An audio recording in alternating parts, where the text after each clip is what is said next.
Traffic on Route 1 was backed up for hours Wednesday afternoon as firefighters and police rushed to save Christopher Dixon's life. The person was rendered aid right on the scene as quick as possible. York Ambulance came and was able to transport him to York Hospital. Fire officials say when they arrived, smoke was billowing from the flaming tires of the dump truck, and they were unable to put the fire out until power was cut off to about 2,500 people in York Beach. When we got here, we couldn't do anything because of the truck was still energized, so we had to make sure the power was out before we even touched the truck. So, and mainly we were worried about the patient. Police say Dixon was standing behind the truck when it touched the power lines. Officials say Dixon died at York Hospital hours after the accident. His sister, who was operating the truck, was not hurt. Police say Dixon's death should serve as a reminder to everyone how dangerous power lines can be. Anytime there's possible wires down or any vehicles come in contact with wires, to stay away from the area and also to stay put in a vehicle. At that time, don't get out of the vehicle. You also risk being electrocuted. The accident is under investigation. Saco City Beach is just like many others in Maine, but with one noticeable difference. This is one of the only beaches in Maine that allows dogs during the day and off their leashes.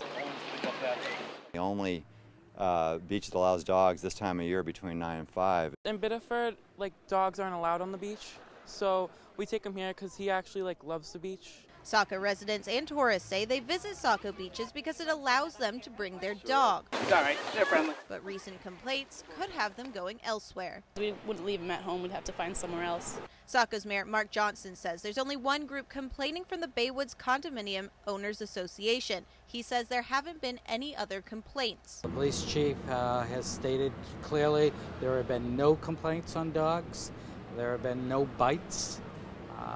No dog fights that have been reported to the police department, and the lifeguards also said the same thing. At the city council meeting, All of us gave up our time to come out here tonight to stick up for dogs.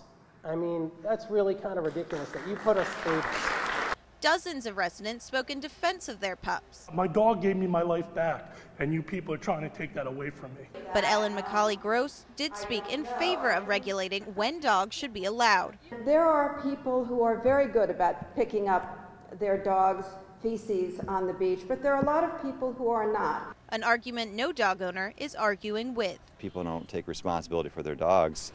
It spoils it for everybody. A lot of them. Yeah, Officer Alec Thompson checks in for his shift and barely pulls out of the police parking lot when he spots one. That one. This 5-year veteran pulls over a driver who may have a fake car inspection sticker. I just want to check. I want to check, make sure that sticker's real. We've been had a lot of fake ones lately. And after a quick check, yeah, it's counterfeit. The driver is arrested. Valid stickers they have a certain color to them, and this color right here is just much darker than a real sticker. It was obviously apparent. This sticker, as you can see, has gotten wet, and there's some discoloration on the corner. Biddeford police say they have seen so many of these invalid inspections, the chief is mandating officers to arrest and tow anyone who has one on their car. The chief says many drivers buy these computer-generated phonies because they have a car that may be in need of repair and may not pass state inspection. As the standards get a little bit more complex, people don't want to spend the $1,000 to repair the vehicle and find it cheaper to invest $100 and get a counterfeit sticker, hoping they never get caught. But they are getting caught. Biddeford police have summoned or arrested more than 100 drivers in the last couple of months, hoping it will put a stop to the crime and, more importantly, keep cars in need of repair off the roads. It could be mechanical failure out there that could cause somebody some harm. That's more of my concern than anything else. They sizzle, pop, and fly high up in the sky. And now, because the law has changed, you can launch them here in Maine. Before January 1st, only sparklers and morning glories were legal here in the state of Maine. But now more than 5,000 different fireworks are considered legal here in the state. Roman candles, firecrackers, fountains, and multi-effect aerials like this one are among the long list that are now legal.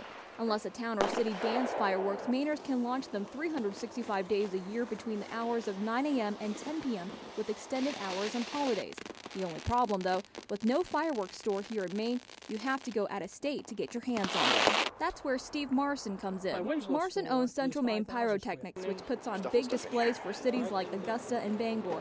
He's been selling industrial fireworks for more than 30 years and is on track to open the first consumer fireworks store in Maine. We're on fast pace now to get our stores open. We've got 3 locations now, buildings under contract, and we're looking to have the first store open end of February, 1st of March. Morrison plans to launch 4 stores, one in Manchester, Winslow, Edgecombe, and a 4th in Aroostook County. He will hire 20 full-time employees and about a dozen part-timers, but Morrison says getting the proper permits has not been easy. I can tell you right now, for the state of Maine, we have the strictest regulations in the entire country. Standalone buildings, nothing within 60 feet of them. There's no place else in the United States that has the regulations like we do here. Probably spent an extra $200,000 to get my stores open that I wouldn't have to spend if I went to New Hampshire or South Carolina or Pennsylvania. There are also strict regulations for the consumer. You have to be 21 in order to buy and launch these colorful explosives. When you come to our stores, we've got a whole bunch of safety information to give to you. Anybody that's firing fireworks has to be 21 years of age. Anybody under 21 years of age, if I'm a dad and let my son do it and he's under 21 and something happens, guess what? Dad's the guy that's going to be in a lot of trouble. Morrison stresses safety, even using a formula for how far away you should stand when lighting them. For every 1-inch diameter shell, we use 70 feet. So, for example, if we're going to be standing here and we're going to fire this 1.5 inch shell, we want to have at least 105 feet around us. Consumer fireworks will range from $7 to $125 depending on how much bang you want for your buck. This fireworks expert hopes to have all 4 stores open by June, excited to see some type of return on his rising investment.